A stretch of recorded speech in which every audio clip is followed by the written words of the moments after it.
Saat mesin rotari Mazda yang bertenaga menjadi pusat perhatian, mengundang banyak perhatian dan perdebatan. mungkinkah teknologi revolusioner ini mendefinisikan ulang lanskap industri kendaraan listrik? Di saat yang menarik ketika sebagian besar produsen mobil menghadapi masa depan, Dengan sistem mesin yang lebih baru yang menawarkan biaya dan efisiensi yang lebih baik, Mazda menengok ke masa lalu dengan meninjau kembali mesin rotari lamanya yang sudah tidak digunakan lagi. Mesin rotari adalah mesin pembakaran internal yang menggunakan proses yang berbeda. mereka telah mengumumkan mesin rotari baru dengan fitur-fitur mengesankan yang dapat mengguncang seluruh industri kendaraan listrik. namun, Mengapa mengambil risiko menghidupkan kembali sistem yang gagal dan apa yang membuat Mazda begitu yakin bahwa mereka akan berhasil? Saat ini, kendaraan terbesar dan terkuat yang pernah dibuat Mazda. Bergabunglah dengan kami saat kami menjelajahi kisah di balik mesin tersebut. Peningkatan menakjubkan yang telah mereka lakukan. Dan cara kerjanya. Rotor, yang berfungsi sebagai piston dan pinion tetap, yang menentukan arah rotor. sejarah mesin rotor. Kisah inspiratif di balik mesin baru Mazda bermula sejak tahun 1925. Model T Ford pada saat itu mendominasi jalan raya dalam hal penjualan dan performa. Tetapi memiliki mesin 4 silinder yang berat yang mudah terbentur dan kepanasan. Seri Chevrolet Superior DJM hampir tidak laku saat pertama kali tiba karena mesinnya tidak terlalu andal. Mobil Dodge termasuk yang paling bertenaga tetapi selalu bergetar karena bagian piston yang tidak seimbang dan memiliki mesin yang mengganggu yang perlu sering dilumasi dan menghasilkan banyak suara dengan getaran yang sangat berlebihan. Industri otomotif sangat membutuhkan solusi yang lebih halus dan efisien. Dan saat itulah mesin rotari muncul. Mesin ini dijanjikan oleh insinyur dan visioner terkenal Felix Wankel dan ia berjanji untuk mewujudkannya melalui NSU, Sebuah perusahaan kecil Jerman yang mengkhususkan diri dalam membangun mobil dan sepeda motor termurah di pasaran. Felix Wankel adalah seorang insinyur terkenal yang lahir pada tahun 1902, yang bermimpi untuk membuktikan bahwa semua yang telah ia pelajari tentang mesin tradisional salah.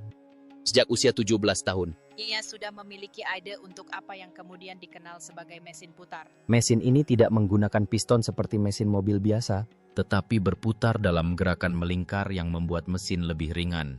Lebih kecil. Dan lebih halus daripada mesin biasa yang menyebabkan banyak masalah. Ketika ide itu muncul di benaknya, Felix langsung menuangkan idenya dengan cara yang menurutnya tidak akan pernah menghasilkan getaran dan suara keras seperti kebanyakan mesin. Jadi dari akhir tahun 1925 hingga 1937, Felix mulai bekerja mewujudkan mimpinya yang liar itu. Tetapi seperti yang diduga, segalanya tidak sesederhana yang dibayangkannya. Meskipun ia telah berhasil membangun laboratorium di Heidelberg dengan para insinyur terbaik yang mampu dibiayai oleh kantongnya yang kecil, Baru pada tahun 1951, ia akhirnya mendapat kesempatan untuk serius mengerjakan pekerjaannya. hal ini terutama karena Perang Dunia Kedua, Dan ketika keadaan akhirnya membaik di Jerman, Ia tidak memiliki dana untuk mempertahankan laboratoriumnya dan harus bekerja untuk perusahaan lain yang bernama NSU. Berkat keahlian mereka dalam membuat mobil dan sepeda motor, Felix akhirnya memiliki akses ke peralatan yang jauh lebih baik dan semua uang yang ia butuhkan untuk menghidupkan mesinnya. disinilah hal-hal menjadi menarik. Pada akhir tahun 1957, Setelah bertahun-tahun berdedikasi dan bekerja keras, mesin Felix Wankel berhasil bekerja untuk pertama kalinya. Perusahaan itu menyaksikan dengan takjub saat mesin tersebut bekerja dalam rotor berbentuk segitiga. berputar di dalam ruang oval, Alih-alih piston yang bergerak naik turun seperti pada mesin tradisional, lebih baik lagi. Mesin ini menciptakan siklus daya yang sama. tetapi dengan lebih sedikit komponen yang bergerak dan bobot yang lebih ringan. Ini berarti konsumsi bahan bakar yang lebih sedikit dan efisiensi yang jauh lebih baik. Awalnya, mesin tersebut terlalu panas dan hampir hancur. Tetapi berkat rekannya Hans-Dieter Paschke, yang melakukan beberapa penyesuaian pada model-model sebelumnya, Penambahan ini bekerja dengan sempurna tanpa masalah yang mengganggu mesin-mesin yang lebih populer yang dibuat oleh Ford dan GM. Mesin ini didemonstrasikan secara terbuka oleh NSU melalui konferensi pers tidak lama setelahnya. Dan acara tersebut sukses besar dan dengan cepat menarik perhatian perusahaan-perusahaan yang jauh lebih besar. sebagian besar dari mereka ingin mengamati dengan saksama dan mencatat cara kerja mesin tersebut. Sehingga mereka dapat memproduksi versi yang lebih baik sendiri. Namun, hanya satu perusahaan yang ingin mendukung NSU untuk membuat lebih banyak. Penambahan pada mesin ini dan menyempurnakannya dengan sumber daya yang lebih besar. yang cukup menarik. Perusahaan yang ingin membantu mereka bukanlah perusahaan Jerman melainkan produsen mobil Jepang yang berkantor pusat di Hiroshima bernama Mazda. Perusahaan ini dipimpin oleh Tsunji Matsuda, dan ia melihat potensi mesin tersebut untuk membuat mobil-mobil terbaik Mazda menonjol secara global dari merek-merek yang jauh lebih besar. Meskipun Mazda jauh lebih besar daripada NSU, Perusahaan itu juga dikenal karena membuat mobil murah yang hampir tidak mengesankan bagi siapapun. keberhasilan mereka didasarkan pada keberuntungan dan keterjangkauan. dan berbagai pesaing baru bermunculan untuk mengambil tempat mereka. Tsunji Matsuda berharap mesin rotari Wankel akan menjadi kunci untuk naik lebih tinggi dalam industri otomotif. Dan untuk sementara ia benar. Mesin rotari pertama yang dibuat oleh Mazda adalah Cosmosport 110S tahun 1967. Mesin ini relatif lebih kecil daripada kebanyakan mobil berperforma tinggi yang dipasarkan. Dan menggunakan mesin rotor ganda. Banyak pengguna Jepang yang menyatakan bahwa mesin ini menyenangkan untuk dikendarai, Dan mesin ini menjadi sangat populer di Eropa dan Amerika karena performanya yang Sangat baik meskipun ukurannya jauh lebih kecil daripada kebanyakan mobil berperforma tinggi. Seiring berjalannya waktu, Mazda terus menyempurnakan mesin rotari mereka dan menggunakannya pada model-model mendatang seperti RX-3 dan seterusnya. namun Mungkin mobil rotari yang paling terkenal adalah RX-7 yang diluncurkan pada tahun 1978, dan mobil itulah yang membuat mesin rotari menjadi populer karena merupakan salah satu mobil paling ringan Tercepat. dan paling terjangkau di pasar kelas menengah. Mobil ini kabarnya sangat bagus Sehingga memiliki banyak penggemar yang bertahan selama beberapa dekade. Mobil ini sangat sukses sehingga seri RX tidak meluncurkan generasi berikutnya hingga tahun 2003 dengan RX-8. Mobil sport 4 pintu ini juga dipasarkan sebagai kendaraan sport. Tetapi dengan fitur yang lebih praktis dan mengesankan bagi kebanyakan orang. Mazda masih relatif sukses dengan peluncuran ini. Tetapi sayangnya, Pada titik inilah keretakan mulai terlihat. Meskipun mobil RX yang lebih baru memiliki desain dan performa yang paling keren, Setiap peningkatan menyebabkan mesin membakar lebih banyak gas daripada mesin piston. selain itu, Mesinnya tidak cukup tahan lama. Ini karena segel apex yang menjaga rotor tetap di dalam ruang. karena gerakan melingkar yang konstan dari komponen mesin, segelnya mudah aus. Yang menyebabkan mobil melambat secara bertahap dalam kecepatan dan kinerja keseluruhan setiap tahun. Setiap peningkatan mencoba memperbaikinya dengan hanya meningkatkan kinerja model yang lebih baru, Dan sementara itu menggantikan keausan mesin, itu juga meningkatkan emisi karbon pada model RX-6 RX-7. dan RX-8. Itu juga tidak membantu bahwa dunia menjadi semakin sadar akan bahaya. Emisi karbon pada iklim kita selama tahun 90-an dan awal 2000-an. dan karena itu, banyak negara membuat aturan yang sangat ketat tentang jenis mobil yang diizinkan masuk ke perbatasan mereka.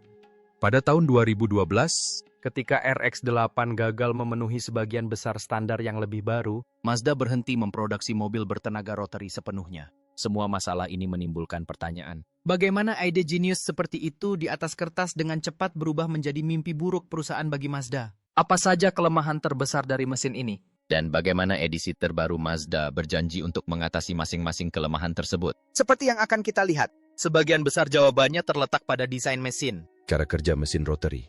seperti yang kita ketahui. mesin rotari bekerja sangat berbeda dengan jenis mesin mobil yang kita kenal saat ini. Mesin rotari menggunakan rotor yang berputar dalam gerakan melingkar di dalam ruang yang berbentuk seperti segitiga bundar. Mesin tradisional bekerja melalui 4 tahap pembakaran. yang pertama adalah intake. Yang bekerja dengan menarik udara dan bahan bakar melalui katup. Langkah kedua adalah kompresi, di mana mesin menekan udara dan bahan bakar sedemikian rupa sehingga siap meledak. Lalu ada pembakaran, Tahap yang dimulai dengan percikan yang menyebabkan ledakan yang mendorong piston yang menggerakkan mobil maju. Setelah ledakan, muncul tahap terakhir yang mendorong keluar sisa gas sebagai asap. Sehingga prosesnya dapat dimulai lagi. Langkah-langkah ini terjadi satu demi satu. Dan ide di balik mesin putar adalah agar mesin dapat melakukan keempat tahap secara bersamaan dengan setiap putaran penuh rotor. saat rotor berputar di sekitar poros eksentrik, ruang antara rotor dan ruang berubah ukurannya dengan cara yang secara otomatis memulai keempat tahap. Di atas kertas, Idenya adalah agar mesin lebih kecil dan ringan, dengan lebih sedikit bagian yang bergerak daripada mesin piston. mesin putar pada umumnya hanya memiliki 3 bagian yang bergerak. Yaitu rotor dan 2 roda gigi. Ini berarti tidak ada katup. Tidak ada poros bubungan. Atau sistem pengaturan waktu yang lebih panjang. Mesin-mesin itu seharusnya menghasilkan tenaga konstan dengan bahan bakar lebih sedikit. Dan seharusnya menjadi solusi untuk masalah terbesar pada mesin mobil. Jadi, Di mana letak kesalahannya? Meskipun di permukaan tampaknya mesin rotari Mazda merupakan ide yang buruk, jika ditelah lebih dekat. mesin itu masih merupakan konsep yang praktis. Satu-satunya alasan kegagalannya saat itu adalah karena dibuat terburu-buru. Anda lihat, salah satu masalah terbesar yang dihadapi mesin rotor adalah penyegelan. Rotor sendiri memiliki 3 sudut tajam, yang disebut apex. Dan masing-masing memiliki strip logam kecil yang disebut segel apex. Fungsinya adalah menjaga rumah mesin tetap utuh sehingga kompresi dapat menghasilkan jumlah energi maksimum pada setiap siklus. Artinya, Jika ruang kompresi bocor dan terus mengembang, Tenaga dan kinerja mesin akan berkurang pada setiap siklus. Muncul masalah besar. Karena rotor selalu berputar dan bergesekan dengan dinding karet ruang, segel akan aus lebih cepat daripada cincin piston dan membuat mesin kehilangan kompresi. segel ini secara alami akan lebih cepat aus seiring bertambahnya usia mesin. Membuat mobil semakin sulit dinyalakan setiap tahunnya. Selain itu juga menyebabkan pembakaran bahan bakar lebih cepat dan berjalan jauh lebih lambat saat cuaca dingin. kelemahan kedua dapat ditemukan pada sistem oli mesin lama. Tidak seperti mesin tradisional. Sistem putar bekerja dengan menyuntikkan oli ke dalam ruang pembakaran untuk menjaga agar segel apex tetap terlumasi.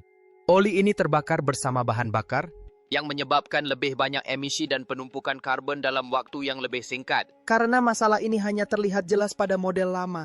Celah ini sulit diperhatikan oleh Felix Wankel, pencipta mesin yang menganggapnya sebagai solusi pasti untuk emisi karbon berlebihan dan polusi suara. Ia juga gagal memperhatikan bahwa emisi pada akhirnya akan menghasilkan penyumbatan yang melemahkan segel lebih jauh. Bentuk ruang pembakaran pada mesin rotari lama juga tidak membantu karena sangat panjang dan tipis, Sehingga sulit untuk membakar bahan bakar secara efisien. Seiring waktu, hal ini menyebabkan bahan bakar terbuang sia-sia dan hidrokarbon yang tidak terbakar keluar melalui knalpot. Kondisinya sangat buruk saat itu sehingga bahkan edisi perbaikan yang digunakan pada model RX-7 dan RX-8 tidak dapat mengimbangi penghematan bahan bakar modern sambil menghasilkan asap beracun yang lebih banyak daripada mesin piston biasa.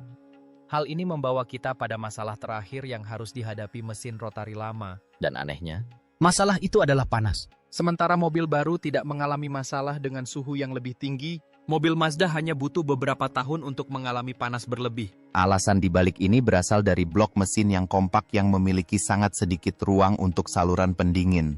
Dan ini adalah berita buruk bagi rotor yang berputar dan menghasilkan banyak panas pada RPM normal. Jika mesin seperti itu tidak memiliki sistem pendingin yang tepat, maka bagian-bagian mesin akan mudah kepanasan, yang akan membakar dirinya sendiri secara perlahan hingga segel dan komponen internalnya hampir tidak dapat digunakan lagi. Semua masalah ini adalah alasan mengapa Mazda mempertimbangkan dengan saksama dalam memilih mesin untuk RX-9 mendatang. Mereka ingin membuat kendaraan bertenaga yang masih menggunakan mesin rotor, tetapi hemat biaya dan ramah lingkungan. Hal ini mendorong mereka mengembangkan mesin baru yang menggunakan sistem putar lama. Jadi, dengan mengingat semua ini, ikuti terus pembahasan kami tentang peningkatan yang telah mereka lakukan dengan mesin baru tersebut. Satu persatu. Cara kerja mesin baru. Meskipun pengumumannya baru-baru ini, pengerjaan mesin baru ini sudah dimulai sejak awal tahun 2013 di kantor pusat Mazda di Hiroshima, Jepang. tidak lama setelah mobil rotari mereka dihentikan produksinya di Eropa dan Amerika Serikat. Dimulai dengan analisis postmortem untuk mencari tahu apa yang salah dengan desain asli mesin oleh Felix Wankel dan Hans-Dieter Paschke. Di tengah operasi jangka panjang ini, Mazda memiliki satu tujuan dalam benaknya. Menghasilkan mesin yang terjangkau yang akan mengalahkan Tesla dalam persaingan lainnya. Hal pertama yang mereka fokuskan adalah segel apex. agar X9 sesuai dengan harapan. Salah satu tujuan utamanya adalah membuat segel lebih kuat dan tahan lama daripada yang pernah mereka buat sebelumnya. Sambil mempertahankan bentuk casing yang sama, prototipe terbaru yang tersirat selama pengumuman akan menggunakan lapisan Keramik dengan paduan yang mengandung karbon untuk mengurangi panas dan keausan. Selanjutnya, mereka mendesain ulang ruang dengan mengubah bentuk permukaan rotor. Dengan lubang dan pola yang lebih lebar pada permukaan rotor. Aliran udara dan bahan bakar akan lebih lancar untuk pengapian yang lebih halus. namun, hal itu tidak berhenti di situ. Mesin baru ini juga menjanjikan pengendalian oli yang jauh lebih baik daripada apapun yang pernah diproduksi Mazda sebelumnya. Hal ini karena mereka berencana untuk mendigitalkan beberapa bagian mesin dengan perangkat lunak AI canggih yang akan mendeteksi kebutuhan komponen utama mesin secara langsung dan memberikan jumlah oli yang tepat pada waktu yang tepat. Hal ini akan mencegah pelumasan berlebih dan pemborosan oli sekaligus melindungi segel agar tidak pecah. Saat ini, Mereka sedang menguji sistem yang mampu mendaur ulang sebagian uap dari oli dengan Mengirimkannya kembali melalui mesin sehingga dapat digunakan secara lebih efisien. Melalui metode ini, Mazda berharap dapat mengatasi masalah emisi karbon yang mengganggu model RX generasi sebelumnya. Mesin baru ini melangkah lebih jauh dengan mengintegrasikan sistem pendinginan. Yang lebih baik yang mensirkulasikan cairan pendingin dengan cara yang lebih efisien. Mengingat sifat laporan tersebut, kemungkinan besar cairan pendingin tersebut adalah zat asam organik hibrida yang diisi ulang dengan aditif silikat untuk melindungi bagian logam mesin. pada pH yang cocok dengan aluminium, Formula ini juga akan bertahan lama. Setidaknya 5 tahun atau 150.000 mil dengan partikel. nanokeramik yang secara alami menciptakan lapisan pelindung panas dari waktu ke waktu. melalui metode ini, Mesin berpotensi bertahan lebih lama dengan penggunaan yang lebih banyak daripada yang aus karena penggunaan yang tinggi. Namun, Untuk amannya, Mazda juga menggabungkan bahan tahan panas yang lebih baik untuk bagian internal, termasuk rotor dan rumah samping. Untuk membantu mesin bertahan dalam kecepatan tinggi tanpa melengkung saat lapisan nanokeramik alami tidak tahan. Hal ini membawa kita ke aspek yang mungkin paling menarik dari desain dan arsitektur mesin baru, Yaitu sistem perluasan jangkauan baru Mazda, yang mengejutkan semua orang. Mazda telah memilih untuk menggunakan mesin rotari sebagai perluasan. jangkauan untuk mesin hibrida masa depan di mobil lain selain model RX yang akan datang. Sistem pembakaran baru merekalah yang dirancang untuk memberikan kinerja yang lebih tinggi dengan input yang sangat rendah. Bagaimana ini bisa berhasil? Dengan membuat mesin putar mengisi daya motor listrik melalui baterai mobil. Alih-alih memberi daya pada roda secara langsung seperti pada model RX lama dan sebagian besar kendaraan tradisional, mesin akan berjalan pada kecepatan tetap untuk mengendalikan emisi dan mengoptimalkan penggunaan bahan bakar. Sekaligus menghindari tekanan tinggi yang mengganggu model RX sebelumnya. Yang menarik, Ini bukan pertama kalinya ide ini digunakan oleh Mazda. karena ini adalah cetak biru untuk konsep extender jangkauan putar Mazda 2 EV belum lama ini. Namun, meskipun ini menarik, Mazda tidak menaruh semua telurnya dalam satu keranjang. perusahaan tersebut memiliki rencana yang jauh lebih besar. Laporan terbaru menunjukkan bahwa Mazda memiliki 2 prototipe yang sedang menjalani pengujian. Dan versi kedua dari mesin rotari baru menyalurkan tenaga langsung ke roda. versi ini diharapkan lebih bertenaga dan menghasilkan sedikitnya 300 tenaga kuda untuk pengaturan rotor kembar lebih dari 1.5. Versi kedua dari mesin rotari saat ini sedang diuji di Jepang dan Eropa. Dan laporan orang dalam menyiratkan Mazda bermaksud untuk mengungkapkan versi final antara kedua prototipe dalam beberapa tahun ke depan. namun, bahkan dengan mengingat hal ini, Ada begitu banyak sensasi seputar mesin yang akan datang sehingga mudah untuk melupakan bahwa Mazda sekali lagi Terjun ke pasar yang sangat kompetitif. di mana banyak perusahaan telah melangkah jauh dalam teknologi listrik dan hibrida. Perusahaan-perusahaan ini menawarkan fitur-fitur yang lebih baik yang bahkan mesin Mazda yang akan datang mungkin sulit untuk bersaing. Mari kita mulai dengan ancaman terbesar bagi keberhasilan mesin baru Mazda. Tesla! kendala Mazda dalam persaingan. Mobil listrik Tesla adalah yang mendominasi pasar saat ini dan telah maju jauh dalam persaingan sehingga mobil yang kemungkinan akan bersaing dengan model RX-9 bermesin putar sudah berusia hampir 5 tahun. mobil ini adalah Tesla Model S-Plaid. Yang diluncurkan pada Juni 2021. Mobil ini mengubah permainan. Dan masih mendominasi permainan dengan akselerasi dari 0 hingga 60 mil per jam dalam waktu kurang dari 2 detik. Ini adalah fitur yang tampaknya mengungguli semua yang dapat dikeluarkan Mazda saat ini. Dan ini karena cacat mendasar yang ada di setiap mesin rotari, tidak peduli seberapa canggihnya. Masalahnya adalah mesin rotari tidak dapat menghasilkan torsi dalam jumlah. Yang sama dalam sekejap seperti yang dapat dihasilkan oleh kendaraan listrik. Meskipun kendaraan tersebut berjalan pada konfigurasi hibrida. Tesla telah menunjukkan kepada dunia seberapa besar daya yang dapat dihasilkan kendaraan listrik. Dan hasilnya sejak tahun 2021 sungguh menakjubkan. Sederhananya, Kendaraan listrik murni selalu menghasilkan daya instan yang lebih besar daripada kendaraan hibrida. Hal ini terutama karena motor listrik yang tidak bekerja bersamaan dengan subsistem. yang menggunakan bahan bakar dapat menghasilkan torsi instan begitu pedal gas ditekan. Tenaga yang dihasilkannya cepat dan konsisten karena EV dibuat untuk memaksimalkan penggunaan motor. Listrik guna mengubah energi listrik menjadi energi mekanik dengan kehilangan daya yang sangat sedikit. Di sisi lain, Kendaraan hibrida harus mengorbankan beberapa kekuatan motor listrik agar mesin pembakaran internal dapat berfungsi dengan baik. Jadi, meskipun motor listrik membantu efisiensi, mesin pembakaran tetap menjadi sumber energi utama. Akibatnya, karena tenaga tidak berasal langsung dari motor listrik. RX-9 yang akan datang kemungkinan tidak akan memiliki respons torsi langsung untuk akselerasi instan. Ini tidak akan menjadi masalah jika jajaran yang digunakan dan direncanakan untuk Mesin Mazda yang akan datang tidak dipasarkan sebagai mobil sport yang lebih kecil.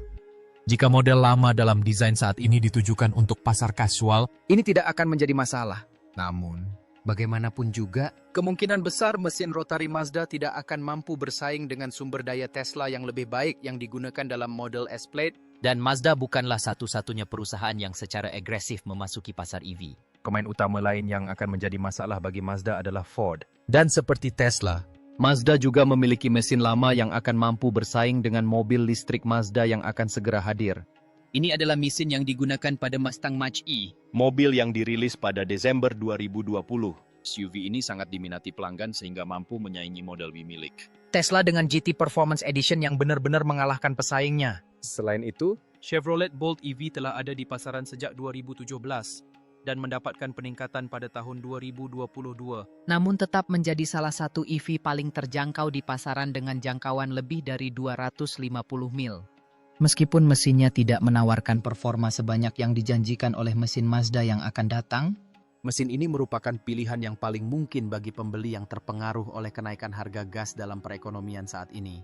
Satu-satunya peluang Mazda untuk mengalahkan kendaraan yang lebih murah ini dengan performa yang lebih rendah adalah jika harga gas turun sebelum mesin tersebut diluncurkan bersama RX-9 setidaknya 2 tahun dari sekarang. Bolt EV dari Chevrolet saat ini merupakan pergeseran terbaik bagi EV yang menjadi arus utama.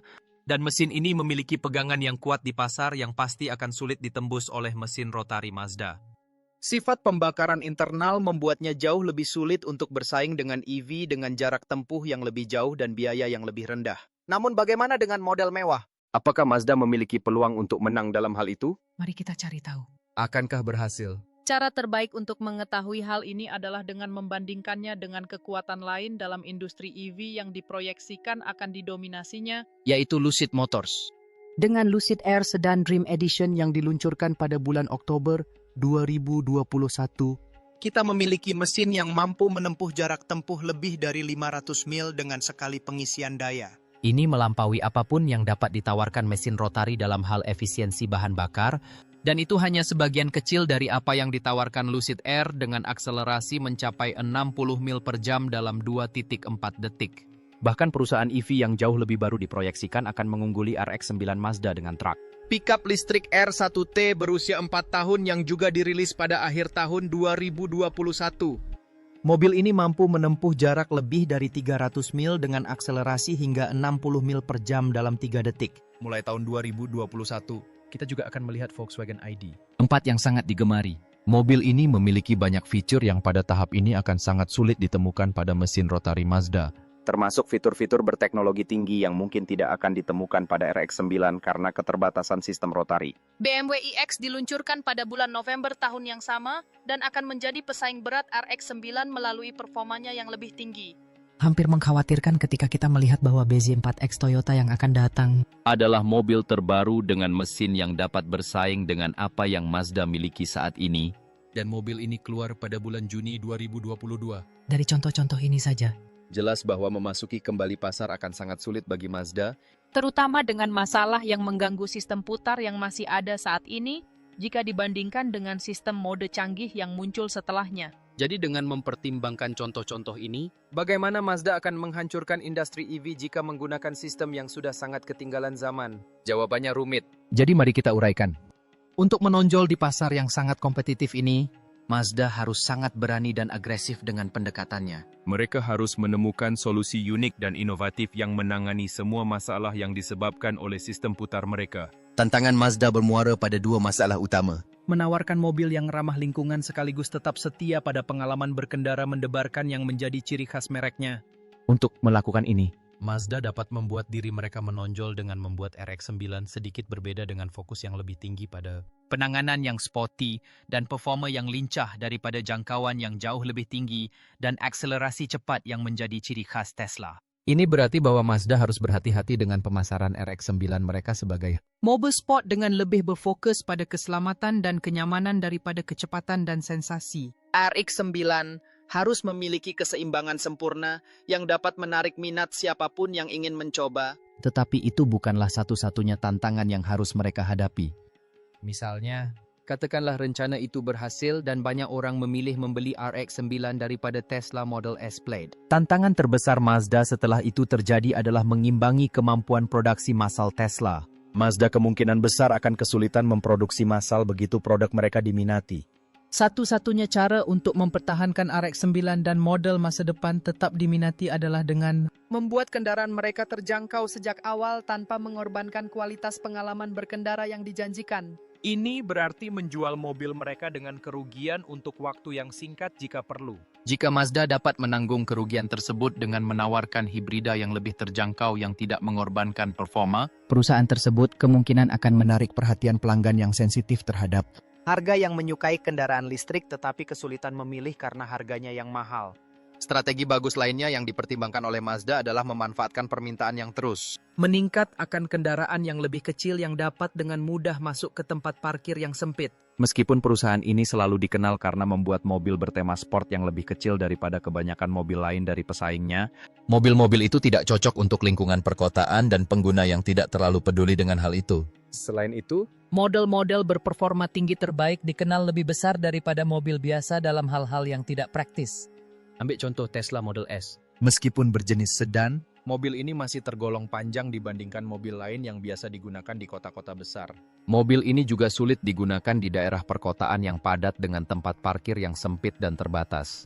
Mazda dapat memanfaatkan hal ini dengan membuat RX-9 lebih ringkas dan efisien, dengan cara yang langsung menarik perhatian calon pelanggan dan penggemar kendaraan listrik. Salah satu aspek utama visi Mazda untuk RX-9 adalah meningkatkan daya tahan baterai dan jarak tempuh model tersebut secara drastis. Faktanya, Dua faktor terpenting yang umumnya dipikirkan pembeli saat membeli kendaraan listrik adalah kecepatan pengisian daya dan daya tahan baterai.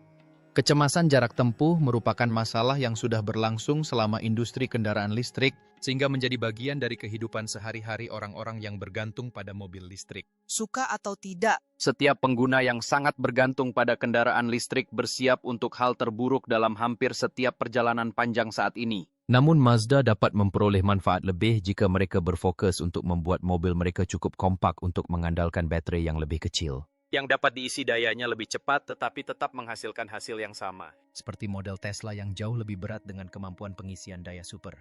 Namun, meski begitu, Mazda sebagai merek masih merupakan pemain yang jauh lebih kecil di pasar. kendaraan listrik dengan sumber daya yang lebih sedikit dibandingkan dengan Tesla.